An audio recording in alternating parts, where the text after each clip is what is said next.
single thing I do, what I eat, what I say. She can't speak her mind without you shutting it down. I have to be careful of the bipolar. Are you a mental health professional? Why did you feel the need to come in and hijack her submission video to me? You shut it down so you could control the content. Let's do it. Have a good show, everybody. Here we go. This is a safe place to talk about hard things. Stand by. We'll count you down. Today's going to be a changing day in your life. 5, 4. I am not giving up on you.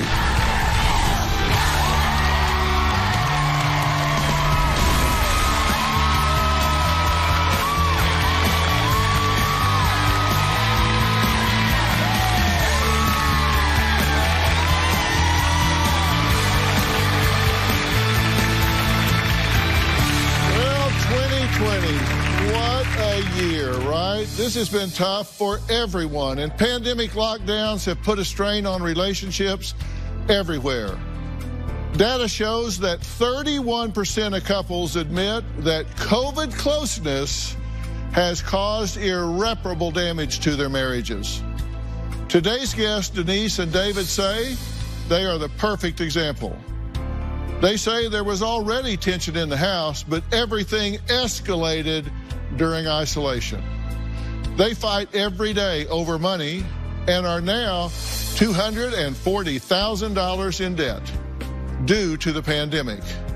And to make matters worse, they say they just received an eviction notice. Take a look.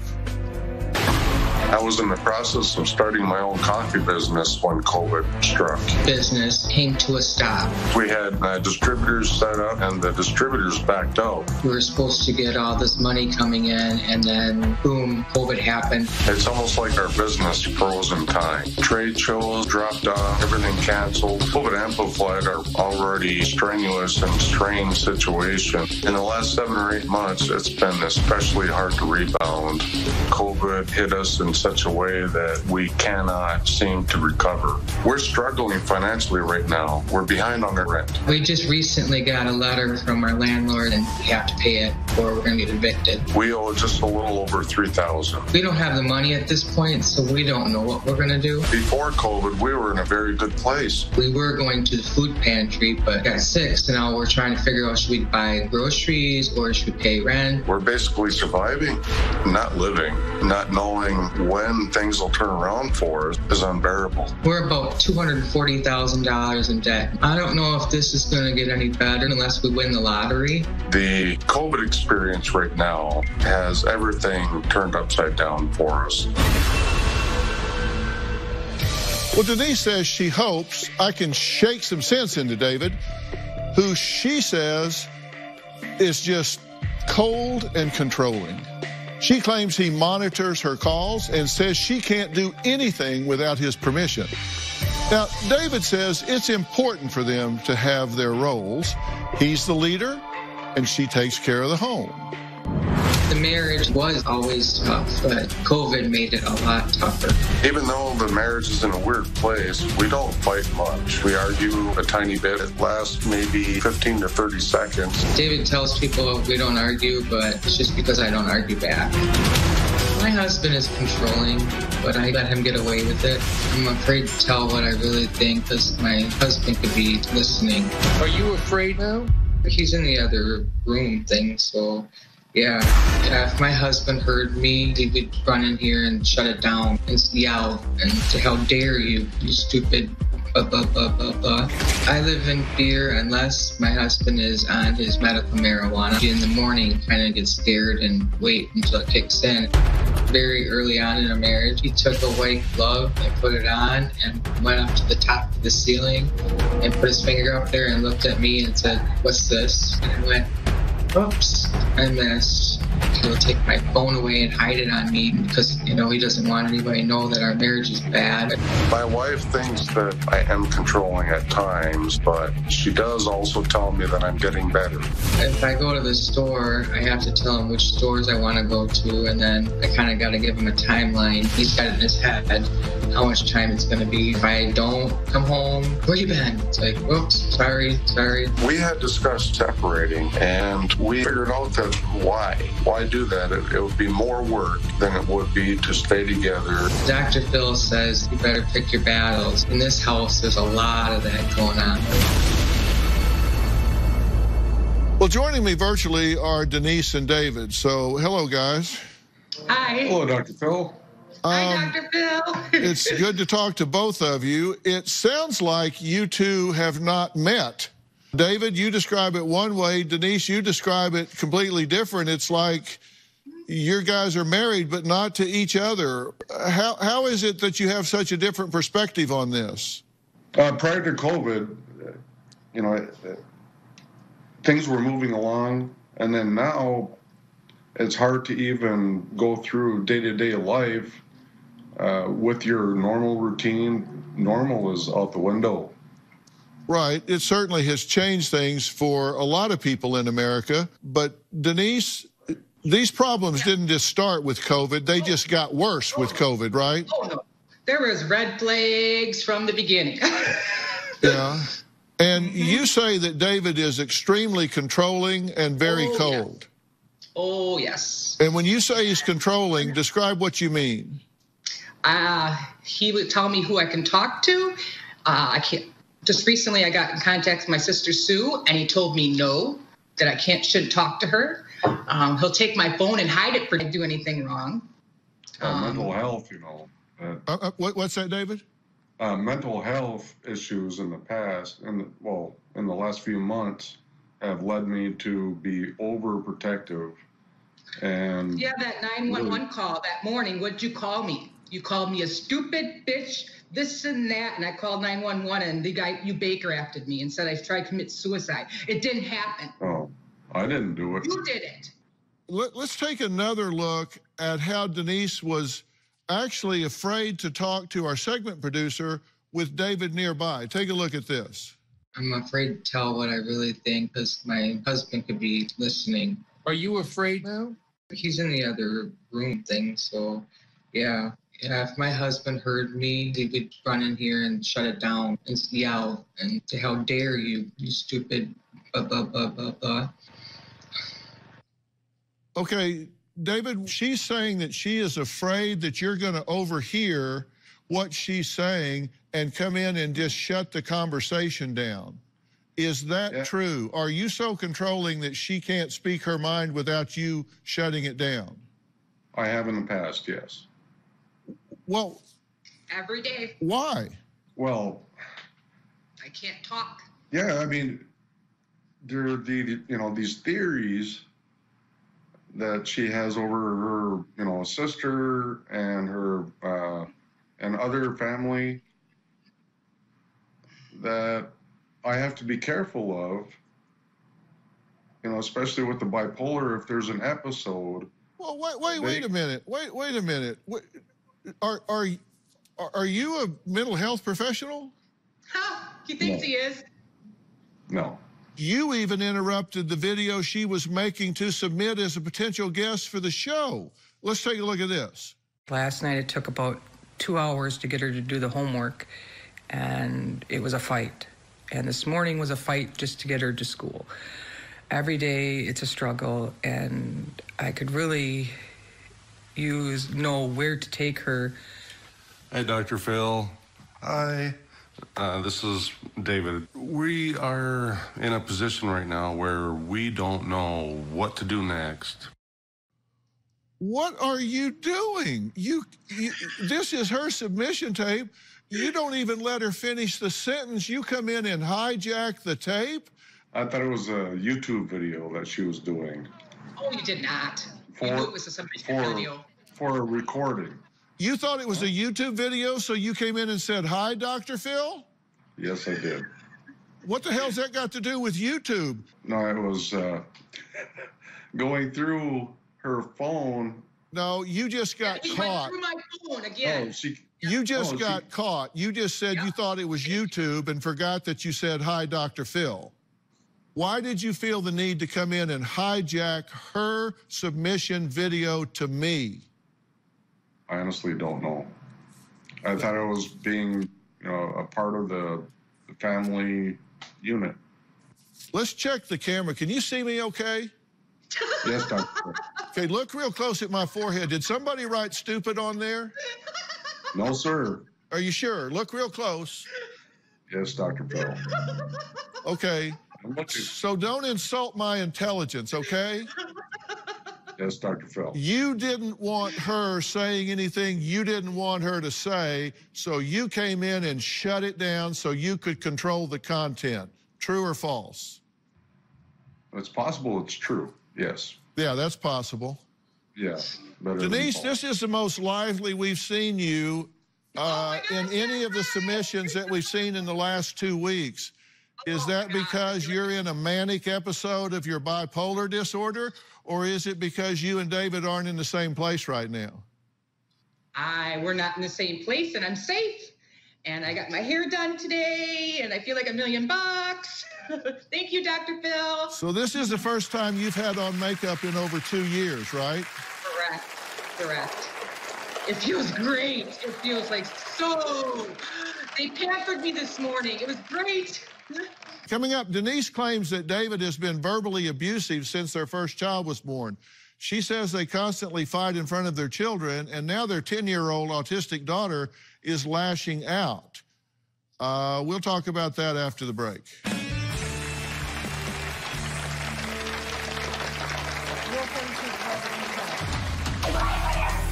Having a daughter who has autism has been extremely hard. 3-second hug. Ready?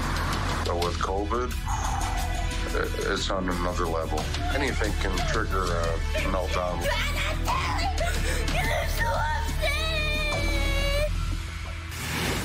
And later, You screamed at me and told me I was going to sit my ass on the couch, and I'm not moving for the whole frickin' day. I did the best I could with the situation. Well, you're trying to control me. Every single thing I do, you try to control me.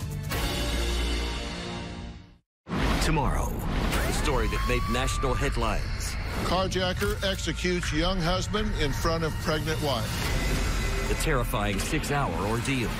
He's taking drugs and driving, and he has the gun on his lap. You actually said a prayer out loud for the kidnapper. And he said you shouldn't have done that. The kidnapper took us to a secluded area. That's when I hear gunshots. That's tomorrow. Then, on Thursday, a sister who went from a master's degree to meltdown. She said she... Here we go, ready effects to 41 in 3, 2, 1, effects, ready 41. David was always controlling. After the first child was born, I had to tell him where I was going, how I was doing things. If I didn't sleep a certain way, he would yell at me. He decides what we want to watch on TV. He'll tell me how the dishes are not right in the dishwasher. He wanted them all aligned up a certain way, 4 on one side and 4 on the other side, because it won't operate right. It's been a really rough marriage, the whole 12 years. And our marriage would be like a roller coaster. We'd go up sometimes and back down. It was never like perfect. Denise says her husband, David, controls every aspect of her life and constantly argues with her in front of their children. Now, she says the fighting is so bad, it's causing her autistic daughter to have constant meltdowns. Now, David agrees that their 10-year-old daughter is acting out, but doesn't think it's because of fighting in the house. Our oldest daughter has autism.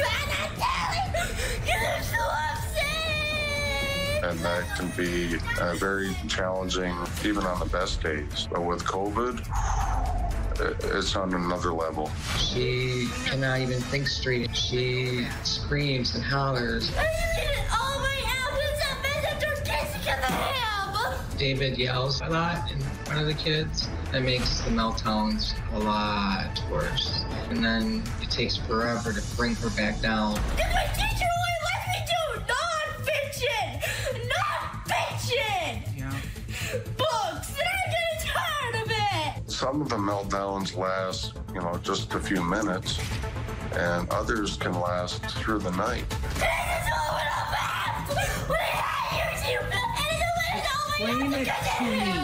Having a daughter who has autism and a 6-year-old has been extremely hard. Anything can trigger a meltdown, which has made it that much more difficult to have any sort of peace. She's having a meltdown. We all are like, please stop.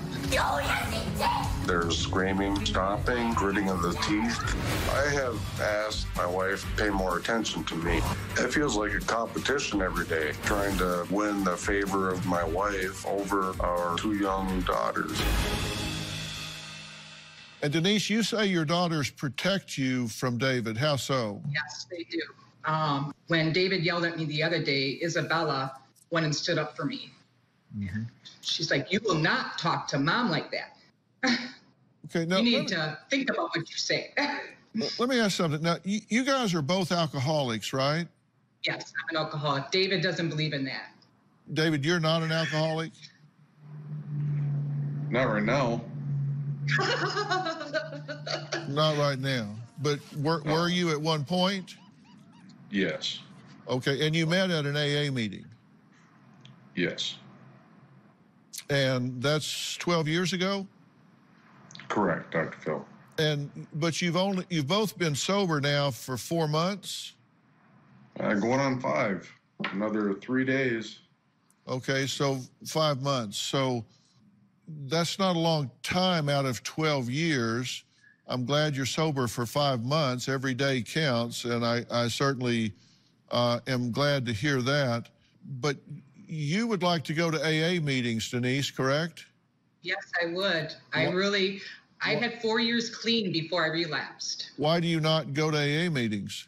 Because David says he doesn't like the way it's set up, and he says that it's a cult, and I don't need it. Why do you need David's permission? I need his permission for everything. Why?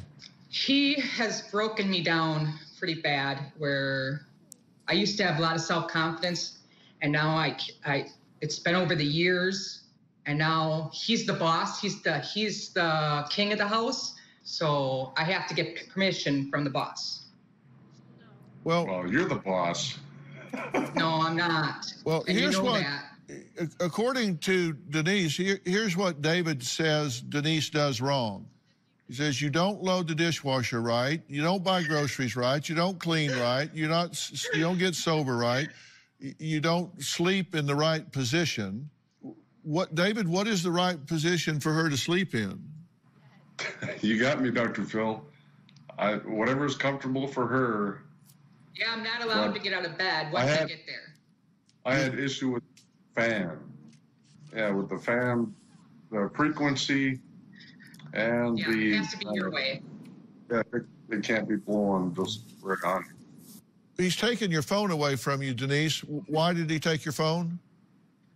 If I try to call someone, or if he just takes it away, or he's like, you're acting all funny and crazy, I'm taking your phone away.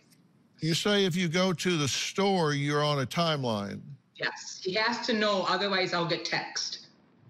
And he used to, when I first started going to the store, he would be texting me constantly. I'm like, can I just have a break? I'm just going to the store.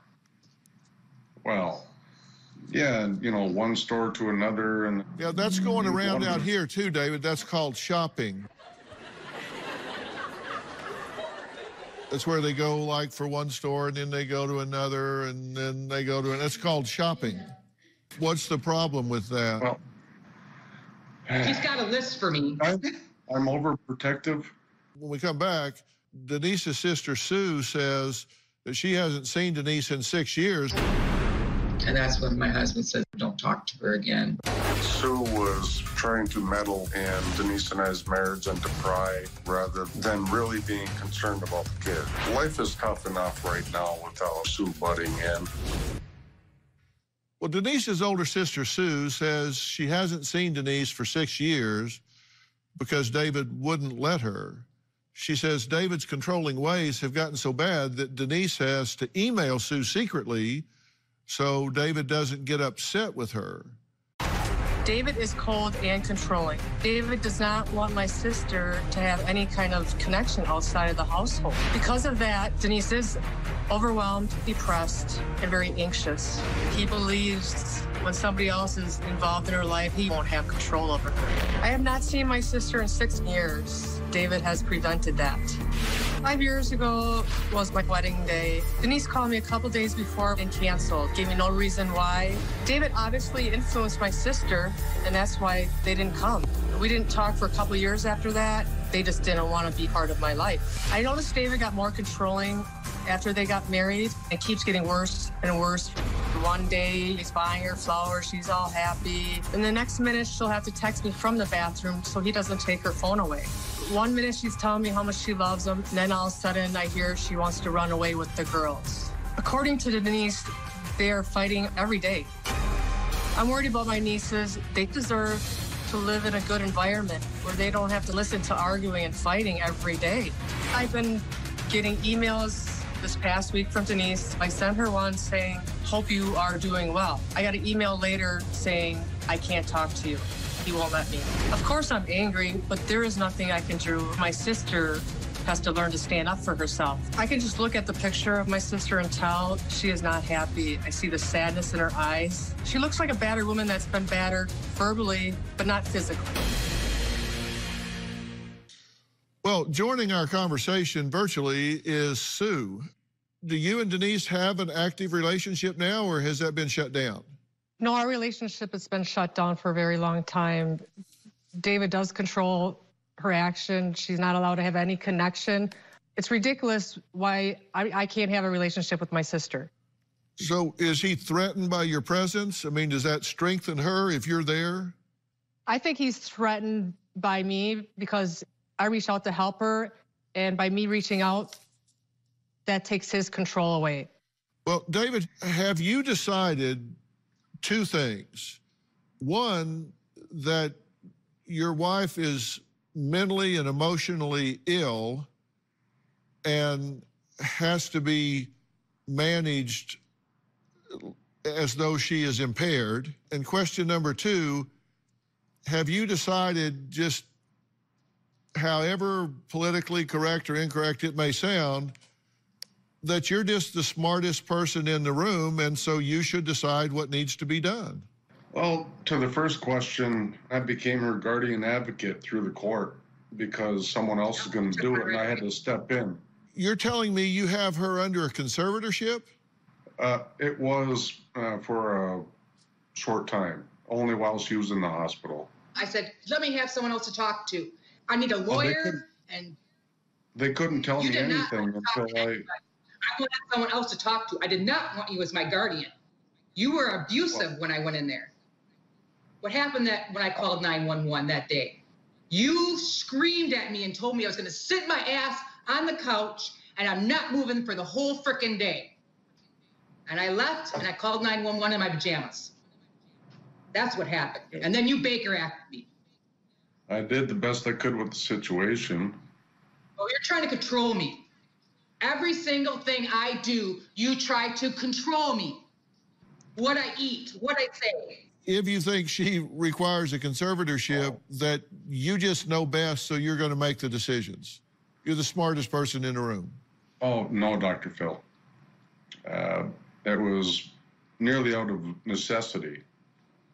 Okay, is that necessity passed? Yes. Then why do you still control her going to the store, what she does with her phone, whether she talks to her sister? I'm stuck, Dr. Phil. I don't know what else to do. Well, why do anything? If you don't think she's impaired, why not let her be who she is? Well, I've eased up over the last few weeks.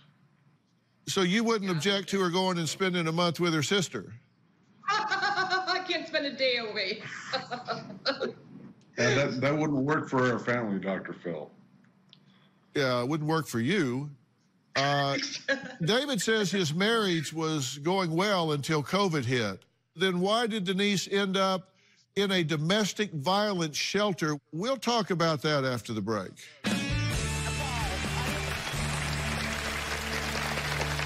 Escaped, took my girls, and we stayed there for 6 weeks. I was scared. We were just bawling constantly. I never worried that David's going to get physical with me, but we just had enough of him getting in our faces and screaming at us. I've asked Robin to join me here because she works an awful lot with women that are stuck in situations like this, and in my opinion is one of the foremost ambassadors fighting against domestic violence, sexual assault, and has a foundation, When Georgia Smiled, the Robin McGraw and Dr. Phil Foundation. Denise, I understand that you admire Robin greatly, actually. Oh my gosh, I love her. Hi, Robin. Hi. Hi, Denise. I love you. I read your book inside my heart. Thank you. Thank you. It's very nice to be with you today, right now. Thank you. Robin, you've been sitting watching this whole thing, and you and I talked about this at length as I've been preparing for the show over the last several days. You've been very concerned about Denise and her shrinking and losing herself in this relationship. What do you think now that you meet her, David, and her sister Sue, who's very concerned? Yes. Well, first of all, hello, David. Hello, Sue. And Denise, yes, I have. I visited with Philip, so I'm thrilled to be able to sit here with you right now. I've been sitting through the show, and my heart is so heavy for you. And one thing I did notice when you got to see your sister Sue, the smile that came on your face, because it must be, yes, the first time you've seen her in such a long time, and then immediately the sadness that came over your face, because it really broke my heart, because it's horrible that it's been 6 or 7 years since you've been able to actually see your sister or even visit with your sister. I think that's devastating. You are under the control of this man, and that's a shame. He's controlling every aspect of your life. He has you in isolation. He's isolated you from your sister, from your family, from your friends, from AA, the most valuable aspect of your life right now for you to be going to an AA meeting, and he won't let you do that. What a benefit that would be to you and to your children. And he won't let you do that. I'm sorry for that. He's isolated you from going to get a job, to bring money into the house, which is something you need right now. And he's isolated you from having your own life. He's taken your power away. And I'm sorry for that. What I want to say to you right now is it's time for you to take your power back. Because I can tell you are a strong woman. You do know what it's like to have control of yourself, to have control of your life. You're a very loving mother. I've seen it in the photographs. I've seen it in the videos that we've seen today. Your children love you dearly. I've seen you with your arms wrapped around your daughter. So what do you think about what she's saying, Denise? Oh, I love Robin. She's right on there. What do you think, David? What do you think about what Robin is saying? It's true. Well, you know, I actually built a little graphic of I went through and made a list of what it's cost you, Denise, to be in this marriage. It's cost you your sister relationship, your self-worth, confidence, independence, social life, your oldest son relationship, money, career, sobriety, purpose, dignity, your voice, a stable home, mental health, your children's peace of mind, happiness, physical health. Yeah, I've been married for 44 years. I've got a partner. I got a partner here that's by my side every day.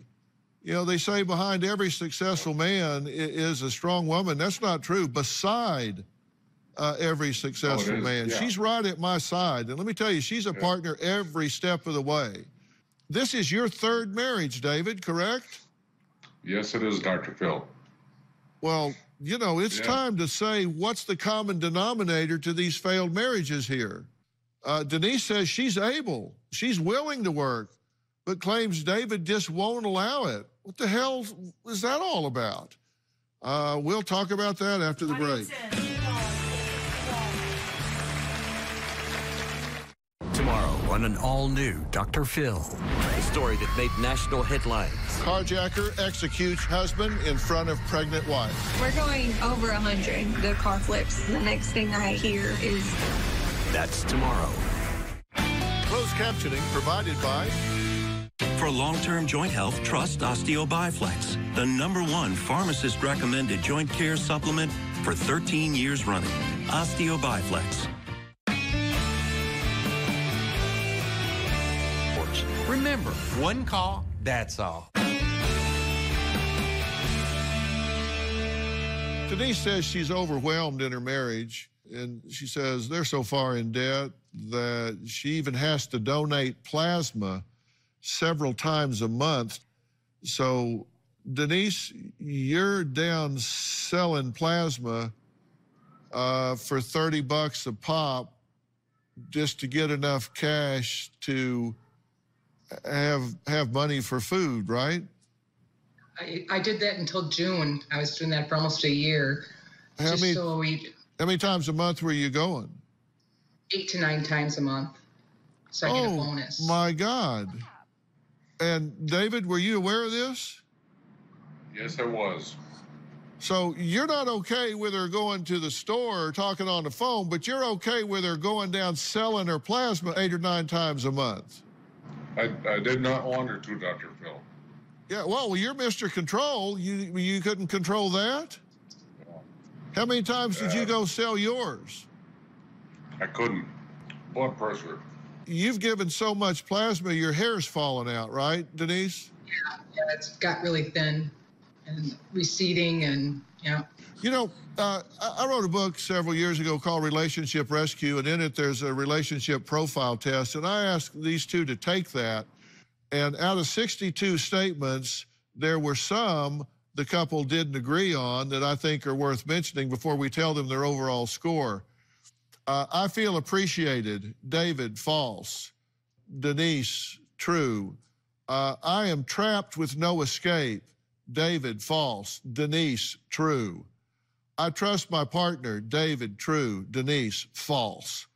My partner treats me like an employee. David, false. Denise, true. I feel hopeful about our future. David, true. Denise, false. I imagine myself divorced. David, false. Denise, true.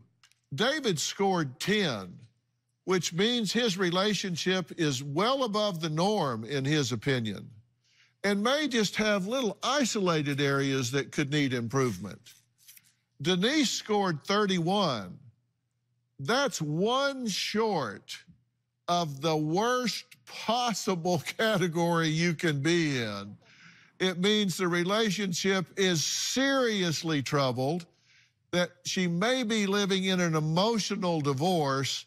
The quality of a relationship is a function of the extent to which it meets the needs of the two people involved. So, David, it's meeting your needs, so you give it a real high rating. Denise, it's not meeting your needs at all, so you give it a real poor rating. David's running the show. He's dictating everything, so he's in control. So, yeah, it's okay with me. I'm the boss. You're the lackey, Denise, so you don't get to do anything you want to do, so you're not very satisfied. Your needs are not being met. I took a picture of you sitting on a bench, Denise. Is that how you want your wife to feel? No. Denise, is that how you want to feel? No. I want to be happy. If I ever saw my wife sitting on a bench looking like that, I would change something right now. Coming up, Denise and David say they are $250,000 in debt and recently received an eviction notice. They say they are in a money pit that they can't get out of. Can they recover financially and otherwise? Well, we're going to dig into that. We'll be right back. What you need is a computer and an internet connection. Go to drphil.com and click on Be Part of the Audience for more information. That's right. Hope to see you soon. 1, up on 6, music.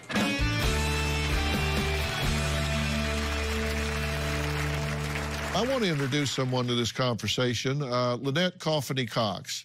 Now, she is a personal finance expert, CEO of themoneycoach.net, and author of numerous books, including the New York Times bestseller, Zero Debt, The Ultimate Guide to Financial Freedom. She says David and Denise are in denial if they think COVID caused their financial problems. Welcome back. It's been a while since we've talked, and I'm glad to see you. How you doing? Thank you, Dr. Phil. I'm doing great. I'm sorry that Denise and David are not doing so great.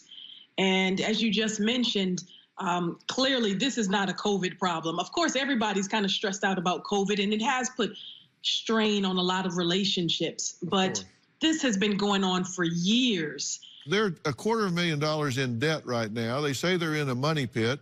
Neither one of them are bringing money in. They've got some disability from the military with David here, but we've got 2 college graduates here. They're employable. That's absolutely the case, because obviously in a 2-income household, you're going to have greater stability than if one person was just working. And again, David, by his own commentary, has said the initial part of him launching the business didn't work because of COVID. Well, again, if he would have maybe asked for his wife's input or help or some partnership, you know, at some level, maybe she would have talked to him, and I don't know if she has, about some other sources of assistance that he could have gotten. For example, he might have been eligible for unemployment benefits. One of the features of the legislation that got passed earlier by Congress to help deal with the economic fallout of the COVID-19 outbreak is to make entrepreneurs also eligible for unemployment benefits. And for couples like this, what I suggest is kind of a 3-pronged strategy. I call it disclose, discuss, and decide. Disclose is about coming clean about everything. I still haven't fully heard from David, like, why is he so controlling, and why does he feel the need to, you know, tamp down on every single thing that she wants or needs to do? So they need to kind of, you know, talk through some of those issues. I would tend to think that there's probably, if there's personal secrets, like she had to secretly email her sister, I would tend to think there's probably financial secrets in the relationship as well. He may have secret accounts, secret, you know, money stash, etc., any other thing that she doesn't necessarily know about. But you need to both come clean and disclose everything. Then you need to discuss, like, what is the game plan going forward? How do we get in alignment and get on the same page? You're partners. If you want to keep this marriage strong, you have to row in the same direction and not be at odds with one another. And then finally, you have to decide, like, what are our priorities? What is the best path forward? If the best path forward is for her to get a job, let her get a job. Let her bring income into the household and help to support the family financially. Those are 3 great points, and I hope they hear those things. Now, Denise has written into the show 126 times asking for my help, 126 times. But will she listen to what I'm about to tell her? We'll see next.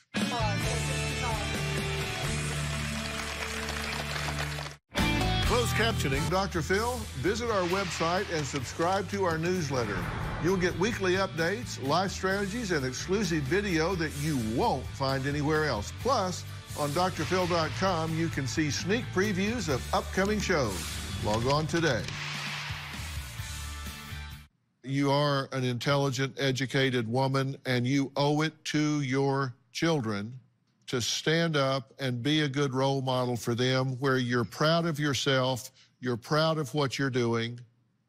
And David is either going to cooperate in you finding that power, or he's not. You deserve better than that. And David, you've got to make a decision that if there is someone in this relationship that has mental and emotional problems, it's probably you, with a need to control for fear of losing those around you. This is very unhealthy. Listen, we're in a pandemic. I will arrange immediately for 10 sessions for you with a doctor-on-demand therapist, so you can do it on the computer so you don't have to put yourself at risk. And I'll do it for both of you so you can get some professional help. All right, we're out of time. If you at home want to have your own Doctor On Demand, go to Google Play Store or the Apple App Store and download Doctor On Demand app.